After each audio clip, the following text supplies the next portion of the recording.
Bonjour à tous et bienvenue dans la vidéo des scènes coupées de la série Docker. Dans les 6 épisodes de la série, nous avons couvert la base de Docker depuis la notion de conteneur jusqu'à l'utilisation des volumes. C'est bien 95% de la ligne de commande Docker que nous avons vu ensemble. Dans les 10% qu'il reste, nous avons ce qui porte sur les dépôts repository en anglais. Les images que Docker télécharge sont stockées localement dans un repository local. C'est un peu comme pour l'utilisation de Maven pour les artefacts Java.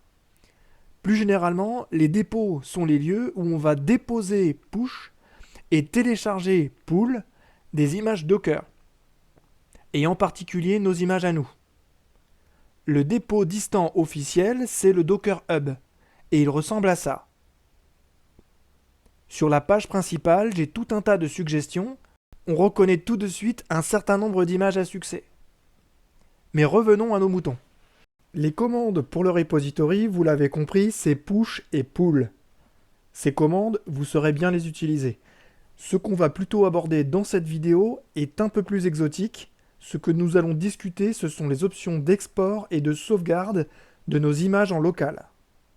Nous avons d'une part la commande Docker Export qui permet d'exporter dans une archive le système de fichiers d'un conteneur. Nous avons d'autre part la commande Save qui, elle, permet de sauvegarder une image dans un fichier. Pour recréer une image depuis un export du file system ou une sauvegarde d'image, nous avons respectivement les commandes import et load. Essayons tout ça. La commande export, la voilà. Je redirige ici la sortie de la commande dans un fichier tar.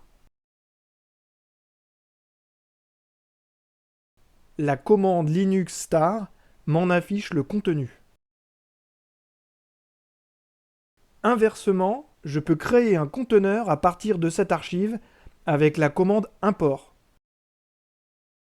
Il faut bien comprendre que la commande export n'a fait qu'exporter le file system. Et un conteneur Docker, ce n'est pas uniquement un file system. À la suite de ma séquence d'export-import, l'image que je recrée n'est pas conforme à l'image originale du conteneur. On perd en particulier les instructions de démarrage du conteneur.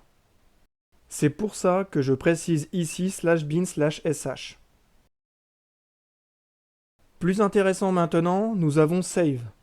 Avec Save, je peux tout simplement sauvegarder dans un fichier une image.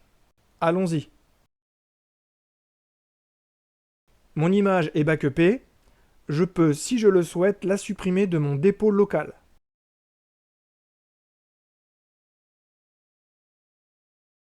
Si j'en ai de nouveau besoin, je la recrée avec la commande load. Cette vidéo est terminée, merci beaucoup, à bientôt.